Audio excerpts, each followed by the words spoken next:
আল্লাহ তাআলার কাছে জবাবদিহিতার কাঠগড়ায় দাঁড়ানো লাগবে। কারণ নবীজি বলেন, কুল্লুকুম রাঈনা ওয়া কুল্লুকুম মাসউলুনা আন রাইয়াতিহি। পিতাকে সন্তানের ব্যাপারে জিজ্ঞাসা করা হবে, স্বামীকে স্ত্রীর ব্যাপারে জিজ্ঞাসা করা হবে, মাকে কন্যার ব্যাপারে জিজ্ঞাসা করা হবে।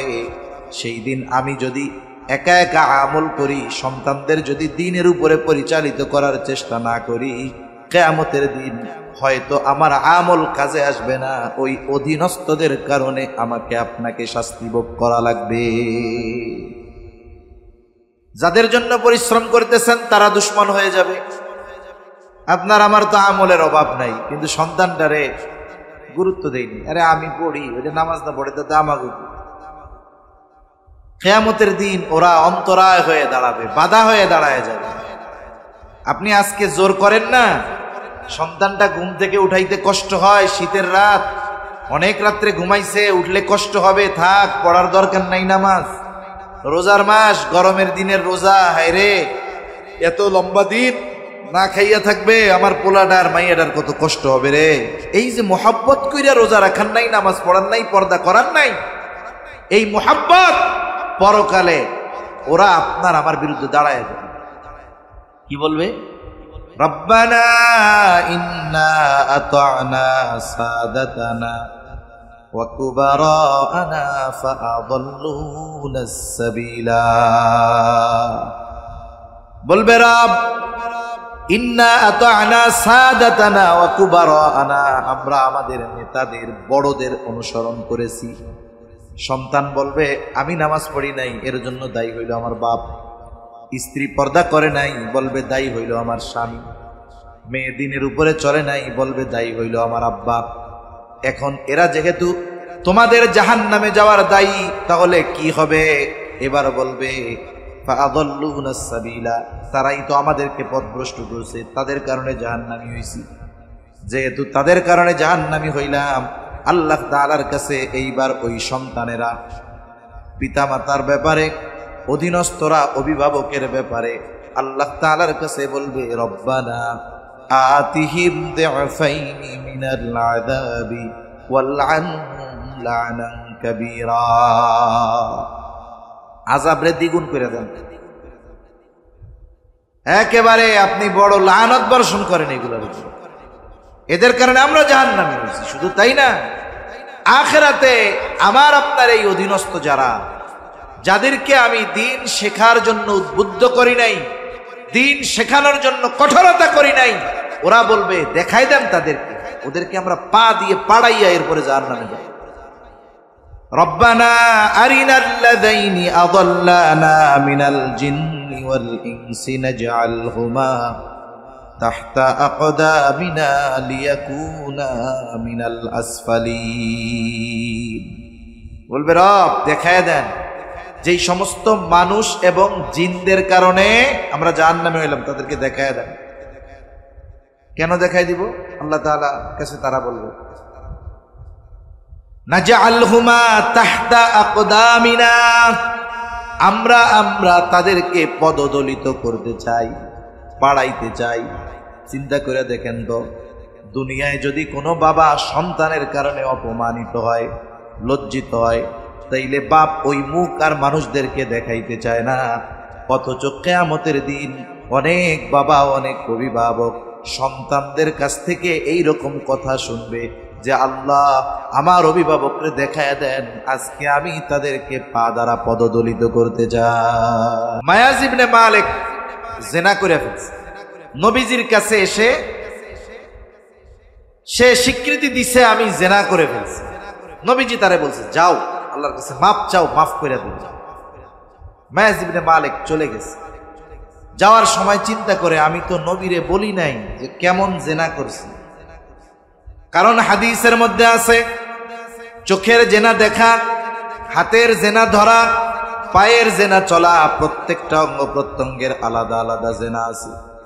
তাইলে নবী তো বুঝতে পারে নাই কোন জেনা করছি। সে পুনরায় আবার ফিরে আসছে।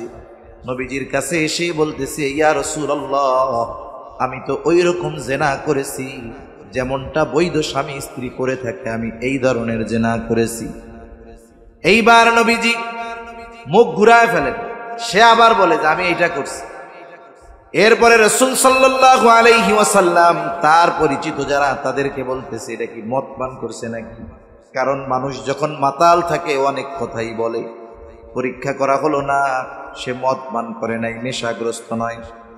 জিজ্ঞাসা করা হয় এই লোকটা পাগল নাকি, আশেপাশে খোঁজ নিয়ে জানা হলো না, পাগলও নয়। তার মানে সে মদপ্য নয়, পাগলও নয়, সুস্থ মস্তিষ্কে সে তার জেনার কথা স্বীকার করেছে।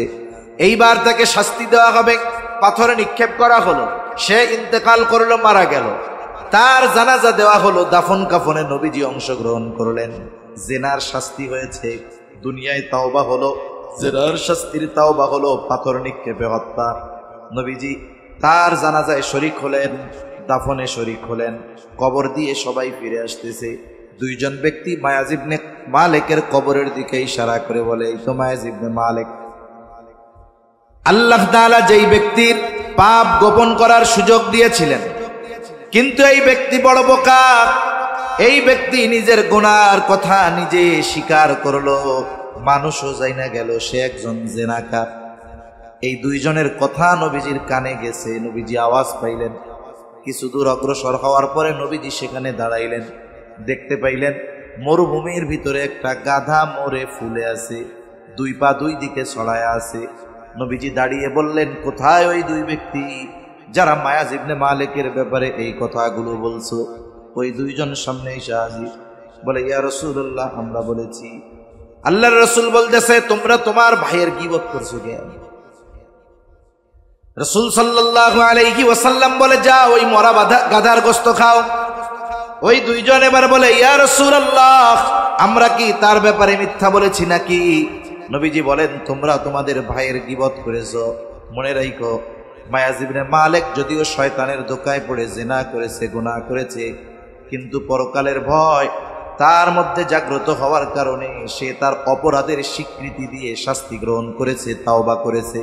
মনে রাখো আল্লাহ তাআলার কাছে এই মায়াজ ইবনে মালিকের তাওবা এমন ভাবে কবুল হয়েছে, যদি একটা সম্প্রদায়ের মধ্যে মায়াজ ইবনে মালিকের এই তাওবাকে বন্টন করে দেওয়া হয়, ওই কওমের নাজাতের জন্য সেটা যথেষ্ট হয়ে যাবে।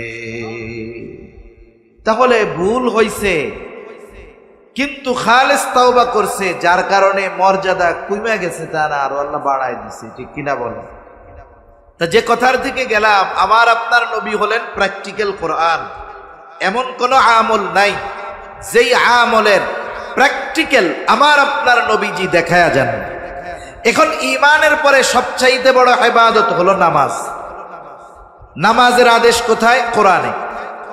এখন এই আহলে কোরআন যারা নিজেদেরকে দাবি করে নবীর হাদিস অস্বীকার করে, এরা সরাসরি হাদিস অস্বীকারী। নিঃসন্দেহে হাদিস অস্বীকারী এরা কাফের, এ ব্যাপারে কোনো সন্দেহ নাই। যদি নবীর হাদিসকে অস্বীকার করে, প্রকান্তরে কোরআনকে অস্বীকার করা হয়। কারণ কোরআন কি আল্লাহ তাওরাতের মতো তক্তায় লেখা একসাথেই দুনিয়ায় পাঠাইছে? কোরআন আল্লাহ তাআলা আমার আপনার নবীর মাধ্যমে নাজিল করেছে। এজন্য ওগুলো ইহুদি নাসারাদের দোসর। বিভিন্ন এলাকায় কোরআন পাঠ কর্মসূচির নাম দিয়ে দিয়ে আহলে কোরআন হওয়ার দাওয়াত এরা দিয়ে বেড়াচ্ছে। কখনো যদি আপনাদের এইদিকে আসে, তাহলে বিজ্ঞ উলামায়ে কেরাম যারা আছে তাদের সাথে পরামর্শ করে এরপরে খোঁজ খবর নিয়ে তাদের সেমিনারগুলোয় যাবেন। নাইলে দেখা যাবে সরল মনা মানুষকে কোরআন সামনে দিয়ে ধোঁকা দেওয়ার অপচেষ্টা এরা চালায় যাচ্ছে। আল্লাহ হেফাজত করুক বলি আমি। এখন আপনাদের কাউরে যদি বলা হয় যে নামাজের আদেশ তো আল্লাহ কোরআনে করেছেন, এক কাজ করেন, কোরআন থেকে ফজরের 2 রাকাত ফরজ নামাজ পড়ার পদ্ধতি, যেভাবে 2 রাকাত ফরজ বা সুন্নাত আমরা পড়ি, নবীর হাদিস বাদ দিয়া শুধু কোরআন থেকে বের করে দেন। আসেননি কেউ আছেন? পারবেন? সারা দুনিয়ার মুফাসসিরেরা পারবে। মনিটরের আওয়াজটা ছাড়েন তো ভাই, মনিটরের আওয়াজটা ফেস ফেস করে গেল, আওয়াজটা ছাড়েন মনিটরে।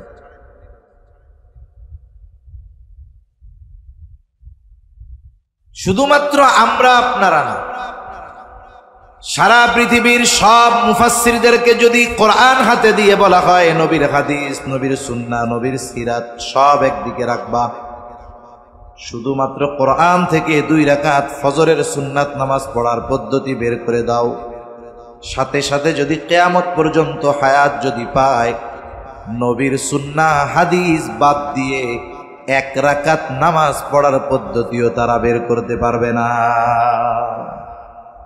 নামাজের আদেশ করেছেন আল্লাহ, আর নামাজ পড়ার পদ্ধতি শিখিয়ে দিয়েছেন মুহাম্মদুর রাসূলুল্লাহ সাল্লাল্লাহু আলাইহি ওয়াসাল্লাম। এই জন্য নবীজি বলেন, সল্লু কামা রাআইতুমুনি উসাল্লি। নামাজ পড়তে হবে কিভাবে?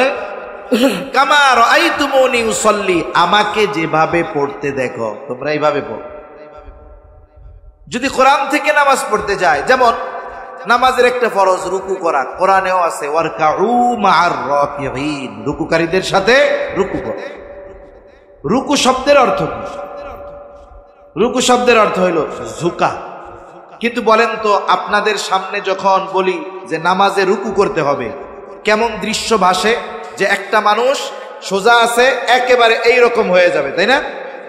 এখন যদি কেউ মাথা একটু ঝুঁকায় দাঁড়াইয়া, এটার কি আপনারা রুকু বলবেন? তার মানে দেখেন, শব্দের অর্থ জানলেই ওই শব্দের উদ্দেশ্য বোঝা যায় না। শব্দের অর্থ জানলেই ওই শব্দ দ্বারা কতটুকু ঝুঁকা বোঝানো হচ্ছে বোঝা যায় না।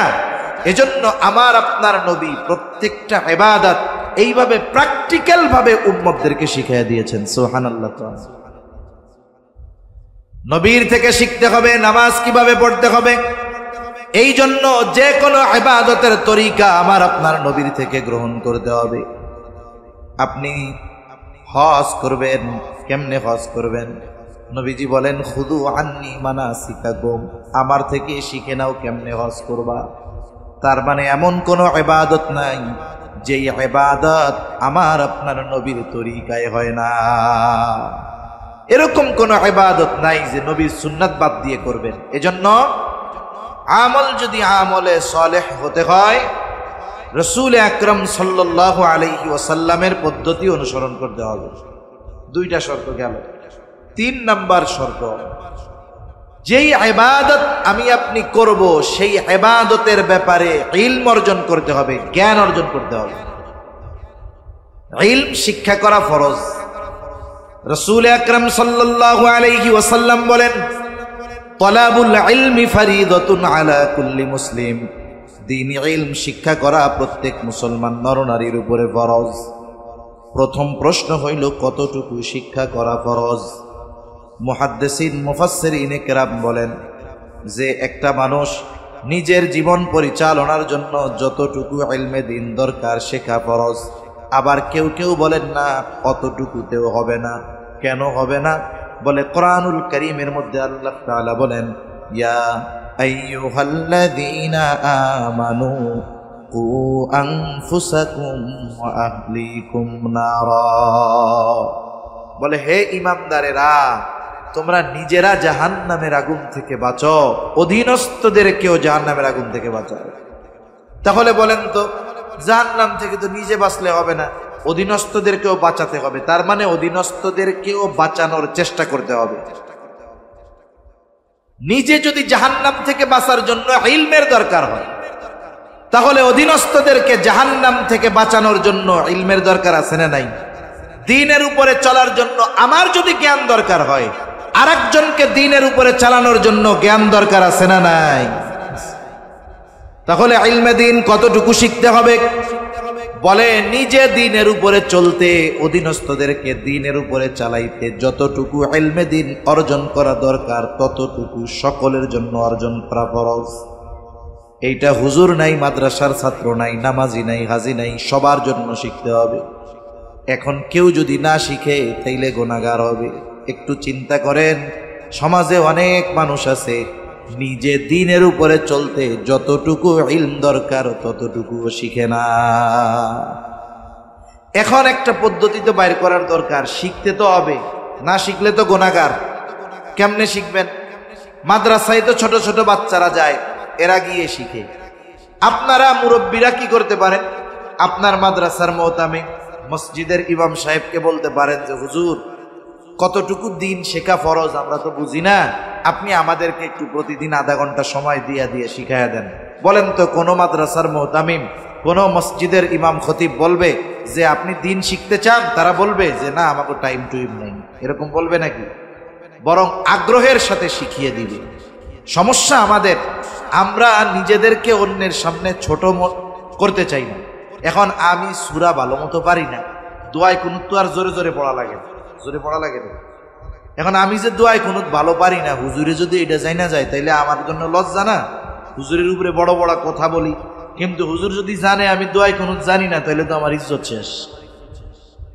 এজন্য শিখতে যাই না। এই যে দুনিয়ার লজ্জা, দুনিয়ায় লজ্জা কইরা শিখলাম না, আখেরাতে সাইজ খাওন লাগবে। দুনিয়ায় যদি একটু লজ্জা ভাঙা শিখি তাইলে আখেরাতে বাঁচা যাইব, ঠিক কিনা বলেন? এজন্য আমরা চেষ্টা করব আমাদের আলেম যারা আছে, মাদ্রাসার শিক্ষক যারা আছে, মসজিদের ইমাম খতিব যারা আছে, তাদেরকে বলা যে দৈনিক এশার পরে আধা ঘন্টা আপনি আমাদেরকে একটুগুলো শিখাইয়া দেন যেগুলো দরকার। যদি না শিখি কি হবে? আল্লাহ তাআলার কাছে জবাবদিহিতার কাঠগড়ায় দাঁড়ানো লাগবে। কারণ নবীজি বলেন কুল্লুকুম রাঈনা ওয়া কুল্লুকুম মাসউলুনা আন রাইয়াতিহি। নবীজি বলেন তোমরা প্রত্যেকেই দায়িত্বশীল, আর প্রত্যেককে তার দায়িত্বের ব্যাপারে জিজ্ঞাসা করা হবে। পিতাকে সন্তানের ব্যাপারে জিজ্ঞাসা করা হবে, স্বামীকে স্ত্রীর ব্যাপারে জিজ্ঞাসা করা হবে, মাকে কন্যার ব্যাপারে জিজ্ঞাসা করা হবে। সেই দিন আমি যদি একা একা আমল করি, সন্তানদের যদি দ্বীনের উপরে পরিচালিত করার চেষ্টা না করি, কিয়ামতের দিন হয়তো আমার আমল কাজে আসবে না। ওই অধীনস্থদের কারণে আমাকে আপনাকে শাস্তি ভোগ করা লাগবে। যাদের জন্য পরিশ্রম করতেছেন তারা দুশ্মন হয়ে যাবে। আপনার আমার তো আমলের অভাব নাই, কিন্তু সন্তানটারে গুরুত্ব দেয়নি। আরে আমি পড়ি, ওই যে নামাজ না পড়ে তো আমাকে। কিয়ামতের দিন ওরা অন্তরায় হয়ে দাঁড়াবে, বাধা হয়ে দাঁড়ায় যাবে। আপনি আজকে জোর করেন না, সন্তানটা ঘুম থেকে উঠাইতে কষ্ট হয়, শীতের রাত, অনেক রাত্রে ঘুমাইছে, উঠলে কষ্ট হবে, থাক, পড়ার দরকার নাই নামাজ। রোজার মাস, গরমের দিনের রোজা, হায়রে এত লম্বা দিন না খাইয়া থাকবে, আমার পোলাডার মাইয়াডার কত কষ্ট হবে রে। এই যে মোহাব্বত কইরা রোজা রাখার নাই, নামাজ পড়ার নাই, পর্দা করার নাই, এই মোহাব্বত পরকালে ওরা আপনার আমার বিরুদ্ধে দাঁড়ায় যাবে। কি বলবে? রব্বানা ইন্না আতা'না সাদাতানা ওয়া কুবারা'না ফাআদাল্লুনাস সাবিলা। বলবে রব ইন্না আতা'না সাদাতানা ওয়া কুবারা'না, আমরা আমাদের নেতাদের বড়দের অনুসরণ করেছি। সন্তান বলবে আমি নামাজ পড়ি নাই, এর জন্য দায়ী হইল আমার বাপ। স্ত্রী পর্দা করে নাই, বলবে দায়ী হইল আমার স্বামী। মেয়ে দিনের উপরে চলে নাই, বলবে দায়ী হইল আমার আব্বা। এখন এরা যেহেতু তোমাদের জাহান্নামে যাওয়ার দায়ী, তাহলে কি হবে? এবার বলবে ফাআদাল্লুনাস সাবিলা, তারাই তো আমাদেরকে পথভ্রষ্ট করেছে, তাদের কারণে জাহান্নামী হইছি।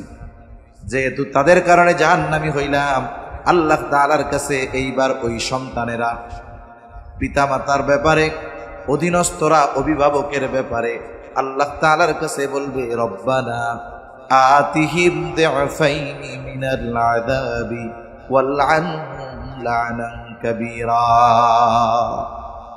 আযাবরে দ্বিগুণ করে দেন। একেবারে আপনি বড় লানত বর্ষণ করেন এগুলোর উপর।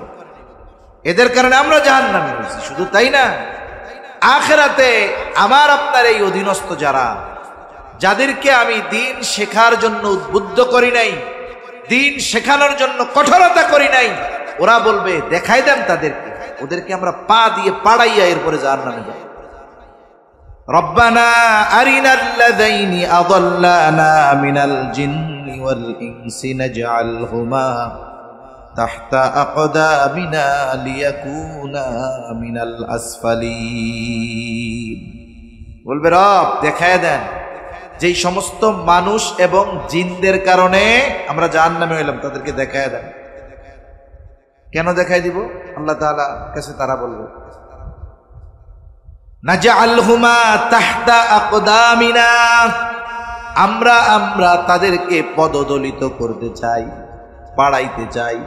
চিন্তা করে দেখেন তো, দুনিয়ায় যদি কোনো বাবা সন্তানের কারণে অপমানিত হয়, লজ্জিত হয়, তাইলে বাপ ওই মুখ আর মানুষদেরকে দেখাইতে চায় না। অথচ কিয়ামতের দিন অনেক বাবা, অনেক অভিভাবক সন্তানদের কাছ থেকে এই রকম কথা শুনবে যে আল্লাহ আমার অভিভাবককে দেখায় দেন, আজকে আমি তাদেরকে পা দ্বারা পদদলিত করতে চাই। সেজন্য ওই অপমান হওয়ার আগেই উচিত আমাদের অধীনস্থদেরকে দিন শেখানো। যেই কথার থেকে এত কথা বললাম যে আমলে সালেহ হওয়ার জন্য তৃতীয়ত যেই বিষয়টা দরকার, ইলমে দ্বীন অর্জন করতে হবে। কতটুক বলে, নিজে এবং অধীনস্থদেরকে দ্বীনের উপরে পরিচালিত করতে যতটুকু ইলমে দ্বীন দরকার, এতটুকু শেখা সকল মুসলমান নরনারীর উপরে ফরজ। একটু দেখেন একটা কথা, একজন নামাজে দাঁড়াইছে, নামাজে দাঁড়ানোর আগেই তার তো কিছু কাজ আছে। যেমন নামাজের ভেতরে বাইরে ফরজ হইলে 13টা। কয়টা? 13টা। নামাজ শুরু করার আগে বাইরের ফরজ, কাপড় পাক, শরীর পাক, নামাজের জায়গা পাক। এই যে এখন একজন নামাজে দাঁড়াইছে, কিন্তু নামাজের 13 ফরজের একটাও জানেন। আমি যদি জানি এইগুলো ফরজ, এখন যদি নামাজের মধ্যে কোনোটা ছুটে যায়, তাহলে আমি বুঝবো যে আমার নামাজ আর নাই। কিন্তু এখন একজন জানে না যে এইগুলো ফরজ। এই 13 ফরজ যার জানা নাই, নামাজের মধ্যে যদি 13টার থেকে একটা ছুটে যায়, তাহলে বলেন তো তার নামাজ থাকবে না যাবে? যাবে। কতজন আছে একেবারে বায়ু সাইডা সুন্দর মতো সাউ সিজদা করে? এখন বলেন তো, একজন নামাজ শেষ করার আগে সাউ সিজদা দিছে, আর একজন জিজ্ঞাসা করছে এবার সাউ সিজদা দিলা কেন? এখন কইতেছে আমার নামাজের মধ্যে বায়ু ছুটে গেছিল, এই জন্য সাউ সিজদা দিছি। এখন কম তো 100 সাউ সিজদা দিলেও ওর নামাজ হবে? কারণ এখন সে এটা ছাড়ার কারণে তার পবিত্রতা ভেঙে গেছে, অজু ভেঙে গেছে, এখন আর তার নামাজ নাই। তো এজন্য দেখেন, নামাজের 13 ফরজ জানতেই হবে, বাহিরের গুলাও জানতে হবে, ভেতরের গুলাও জানতে হবে। কারণ ফরজ একটা ছুটলে নামাজ বাদ। নামাজের ওয়াজিব 14টা। ওয়াজিব যদি ছুটে যায়, সাহু সিজদা দিলে নামাজ হয়ে যায়। কিন্তু কেউ যদি নামাজের ওয়াজিব 14টা না জানে, ওয়াজিব যদি ছুটে যায়, তার কোনো হুঁশ থাকবে না। দেখা যাবে সাহু সিজদা দিল না, তার নামাজও হইল না। নামাজ ভঙ্গের কারণ আছে 19টা। এই 19টা কারণ থেকে একটা যদি পাওয়া যায়, তাইলে নামাজ ভেঙে যায়। কিন্তু নামাজি নামাজ ভঙ্গের 19টা কারণ জানে না। দেখা যাবে জীবনের অনেক নামাজে নামাজ ভঙ্গের কারণ পাওয়া গেছিল, কিন্তু তার কোনো খোঁজ নাই। অজু ভাঙ্গার কারণ জানতে হবে, সাথে সাথে পবিত্রতার মশালাগুলো জানতে হবে। কেন কয় অজু ভাঙ্গের কারণ হইল 7টা। এখন যদি নামাজের মধ্যে এই 7টা কারণ থেকে একটা পাওয়া যায়, অজু ভেঙে যাবে। বলেন তো অজু ভাঙলে কি নামাজ থাকবে নাকি? তাহলে চিন্তা করে দেখেন, কত কিছু জানার দরকার, কিন্তু এই বিষয়গুলো থেকে আমরা মাহরুম হয়ে যাচ্ছি। অনেকে জানে না, জানার চেষ্টাও করে না, জানার ইচ্ছাও করে না। দেখা যায় বছরের পর বছর ইবাদত করতেছে, ইবাদত হইতেছে না। এজন্য যে ইবাদত করতে হবে, ওই ইবাদতের মাসলা মাসাইলগুলো সুন্দর মতো জানতে হবে। 4 নাম্বার শর্ত হলো তার খাবারটা হালাল হইতে হবে। এই 4টা শর্ত নিয়ে আমরা আজকে আলোচনা করব, আর বেশি না। 4 নাম্বার শর্ত, তার খাবার কি হইতে হবে? পবিত্র হতে হবে, হালাল হতে হবে। খাবার শুধু হালাল হইলে হবে না, উপার্জনটা হালাল দরকার আছে না নাই? কতজন আছে খাবার হালালের ব্যাপারে সতর্ক, কিন্তু টাকা কোন দিক দিয়ে আসলো, এটা কি টেবিলের তল দিয়ে আসলো না উপর দিয়া, এটার ব্যাপারে যাচাই বাছাই করেন। একজন ওয়াজে শুনছে যে হুজুর বলছে যে শোনেন, যদি মক্কা থেকে দুম্বাও আনেন, আল্লাহর নাম বাদ দিয়া, ইচ্ছা কইরা বাদ দিয়া যদি কেউ জবাই দেন, তাহলে ওই হালাল প্রাণীর গোশত আর হালাল থাকবে না। কত ডেঞ্জারাস কথা না? এখন ওই লোকটা অফিসে গেছে, সরকারি চাকরি করে, ওই দিনের কামাই খুব ভালো হয়েছে। কামাই তো বুঝেন, কতজন ঘুষ খায়। হুজুর গায়ে এসে কি কয় জানেন? ওই হুজুর আলহামদুলিল্লাহ, যে চাকরি ভাই, বলে আল্লাহ তাআলা এমন এক চাকরি দিছে, আশপাশ দিয়া যা পাই বেতন ধরাই লাগে। ঘুষের চাকরি আইসে হুজুরে আলহামদুলিল্লাহ খুব ভালো আছে। এখন ওনার ইনকাম ভালো হয়েছে, পকেটে 20,000 টাকা নিয়ে আসছে বাজারে, এসে দেখে বড় গরু জবাই হয়েছে। ওই যে ওয়াজ শুনছে যে আল্লাহর নাম বাদ দিয়া যদি জবাই দেয় তাইলে তো আর বস্তু হালাল নেই। কত সচেতন মানুষ কসাইয়ের কাছে কানের কাছে মুখ নিয়ে বলে, এই বেটা এত বড় গরু যে জবাই দিছস, এইটা জবাই দেওয়ার সময় আল্লাহর নাম নিছিলি, মানে বিসমিল্লাহ কইছস? কসাইও তো চালাক কম না। কসাই কয়, ভাই মাসলা মাসাইল আমরাও জানি, আমরাও কম জানি না, নিজে নামাজ কালাম পড়ি না, আমি পড়ি না, আল্লাহ চাইলে আমারটা মাফ করে দিতে পারে, কিন্তু ইচ্ছা করে আল্লাহর নাম বাদ দিয়ে আর একজনের হারাম গোশত খাওয়াইয়া ফান্দে পড়মু এই কাম আমি করি না, আল্লাহর নাম ঠিক মতোই লইছি, টেনশন করেন না।